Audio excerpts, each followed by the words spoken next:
Olá, seja muito bem-vindo. Você sabe me dizer o que é o direito penal transitório? Em que situações ele ocorre? Ainda me identificar exemplos? Saiba que esse conhecimento foi cobrado recentemente em uma prova da magistratura. E é o desafio que eu trago para você hoje. Eu irei apresentar de forma didática e objetiva esses conteúdos e mostrar para você exemplos práticos do direito penal transitório. Um assunto muito interessante que vai te surpreender. Vem comigo! E aproveite e inscreva-se no canal, ative as notificações para acompanhar os nossos lançamentos. Toda semana estou preparando um material de qualidade especialmente para lhe ajudar. Aproveite inclusive para maratonar depois o excelente conteúdo que já está à sua disposição, tanto de direito penal como de criminologia. Muito material bacana realmente para lhe ajudar. E aqui hoje eu trago uma questão elaborada pela Fundação Getúlio Vargas sobre o chamado direito penal transitório.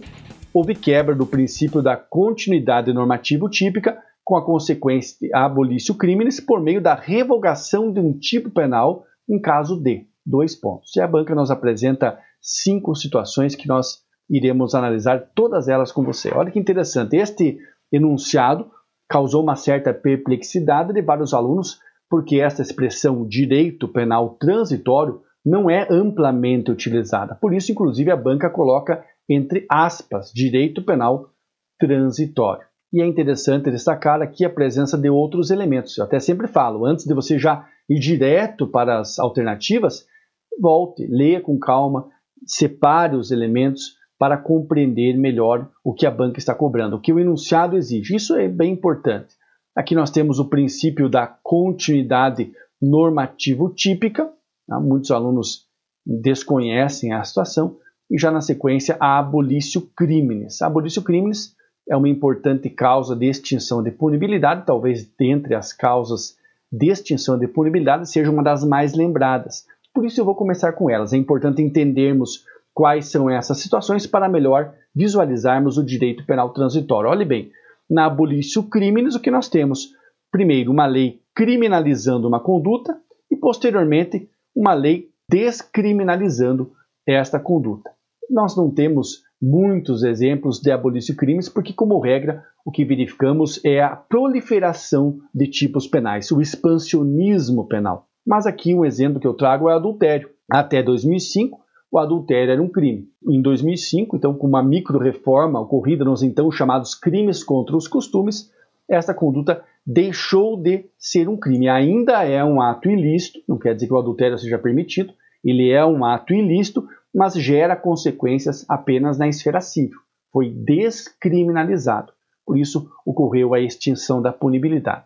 Esta é a primeira situação, abolício crimes. E nós não podemos confundi-la com a continuidade normativo típica, porque aqui também temos a sucessão de leis penais no tempo, mas a lei posterior, ainda que discipline de forma distinta a matéria, a conduta, a mantém dentro de um tipo penal. Por isso, o princípio da continuidade normativo típica. Aqui o exemplo, nós temos, vamos imaginar, uma conduta criminalizada por uma lei, coloquei lei 1 para facilitar a explicação, e uma lei 2, uma lei posterior, revoga completamente a lei 1, mas contém ainda, que ela mantém, melhor dizendo, aquela conduta como uma conduta típica.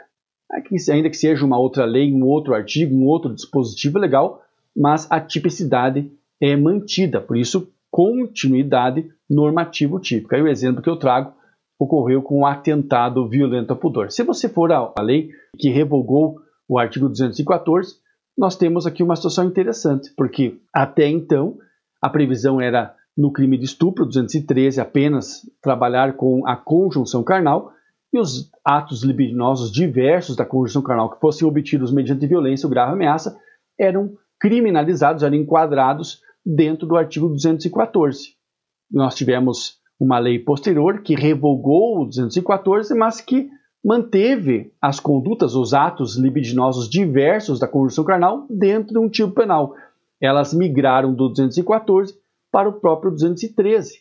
E hoje você encontra no crime de estupro a tipificação da conjunção carnal e também de atos libidinosos diversos que venham a ser obtidos mediante violência ou grave ameaça. Repetindo, a conduta continua sendo típica, ainda que prevista em um dispositivo diverso, por isso que é absolutamente o contrário da abolitio criminis.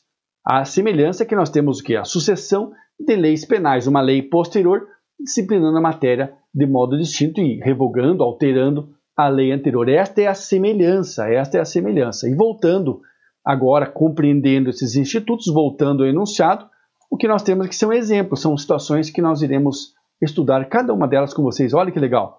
Primeiro, apropriação indébita previdenciária. É um crime, é uma variante da apropriação indébita e continua sendo um crime previsto no artigo 168A do Código Penal. Então aqui nós não podemos falar da abolitio criminis.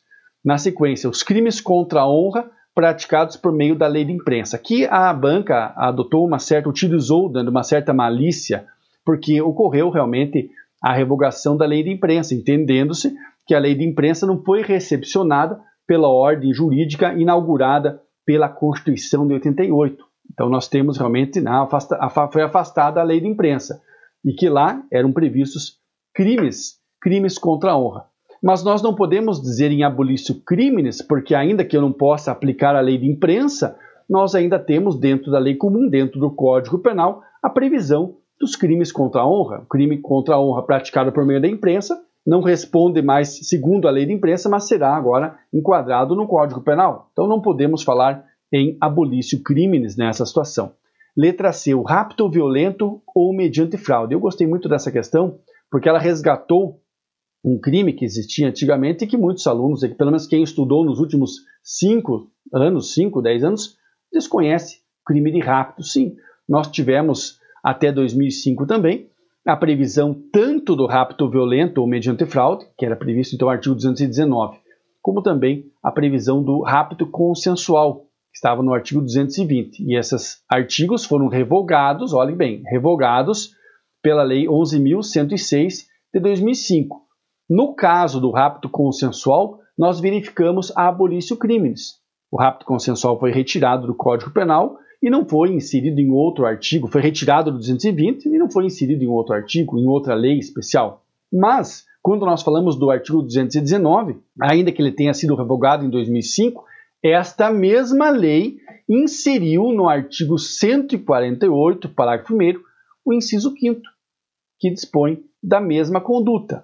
Ou seja, a conduta que antes era prevista no 219 passou a se enquadrar, a ser prevista no 148, parágrafo 1º, inciso 5º. Nós temos aqui o crime de sequestro, cárcere privado, abre aspas, não confundir com extorsão mediante sequestro, fecha aspas, porque é uma situação, uma confusão frequente. Então aqui um crime contra a liberdade individual, que tem a seguinte redação: privar alguém de sua liberdade mediante sequestro, cárcere privado. 2 pontos.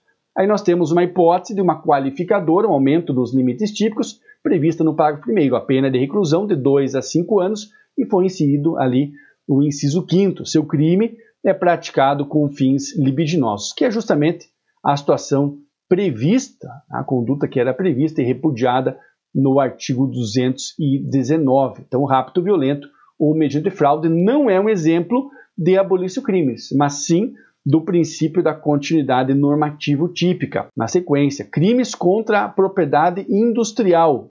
São crimes pouco estudados, são crimes importantes, mas os alunos, confesso, não estudam muito, mas ainda são previstos em lei, aqui, 9.269 de 96. Essa é a lei que disciplina a matéria. A banca colocou porque, como muitos não estudam, pensaram, não, sei que é previsto, não é previsto, sei que mudou, tal. Então, pessoal, muitos chutaram nessa alternativa. Mas eu quero dizer que agora a resposta correta é a letra E, o roubo majorado pelo emprego de arma branca. Olhe, muita atenção que eu quero explicar para você agora. Vamos lá. E depois, ao final, você verá que a banca cometeu uma impropriedade técnica. E muitos alunos, inclusive, questionaram essa questão, mas ela não foi anulada. O que aconteceu aqui? Veja bem, no crime de roubo majorado pelo emprego da arma branca, que nós tínhamos até o advento da Lei 13.654 de 2018, a seguinte redação: o Código Penal trabalhava com o crime de roubo e no parágrafo 2º colocava a majorante, um aumento de pena aqui de 1/3 até a metade, se a violência ou ameaça é exercida com emprego de arma. Emprego de arma no sentido amplo: arma branca, arma de fogo, arma própria, arma imprópria.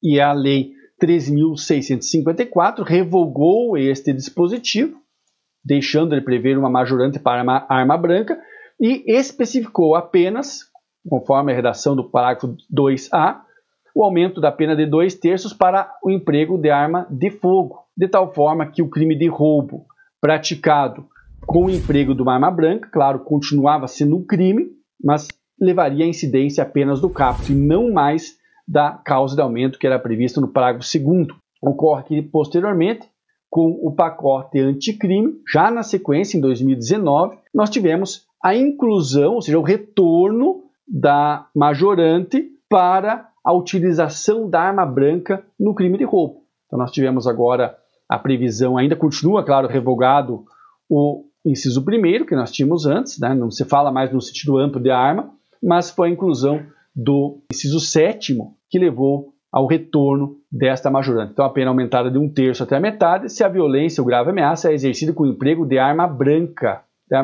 Nesse quadro você consegue visualizar agora o que é o chamado direito penal transitório, porque visualiza, então, antes da lei 3.654 era causa de aumento.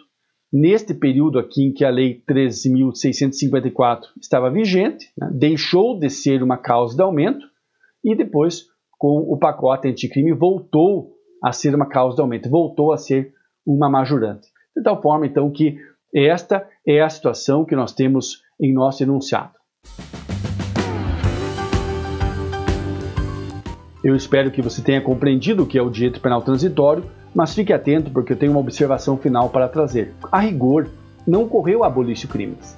Se você verificar com cuidado, nós tivemos em um primeiro momento a incidência da causa de aumento para o emprego da arma branca, depois essa causa de aumento foi afastada e retornou com o pacote anticrime, mas mesmo nesse período em que a causa de aumento de pena havia sido retirada, a conduta era uma conduta criminalizada. Por isso que, a rigor, nós não tivemos a abolício crimes. Isso foi objeto de vários questionamentos. Eu orientei, ajudei alguns alunos com os recursos, mas a banca não anulou a questão e por isso eu estou trazendo esta observação final para você. Quando eu falo da abolício crimes, a rigor é porque não é crime, descriminaliza uma conduta, e nesse caso não. O roubo com o emprego de arma branca em nenhum momento foi descriminalizado. O que nós tivemos, repito, é um primeiro momento a incidência de causa de aumento, que foi afastada e depois ela retorna com o pacote anticrime. Novatio legis in melius e novatio legis in peius, posteriormente, que são assuntos que você estuda dentro da lei penal no tema. Eu espero que esses conteúdos tenham lhe ajudado. Fique sempre atento a esses detalhes e veja como aprender praticando faz toda a diferença. Eu já espero na próxima aula, peço que compartilhe esse conteúdo com seus amigos, deixe o seu like e fico aqui à disposição para dúvidas, sugestões de temas, porque eu estou aqui para lhe ajudar. E eu lembro sempre que o interesse é o maior educador. Um abraço e até a próxima videoaula.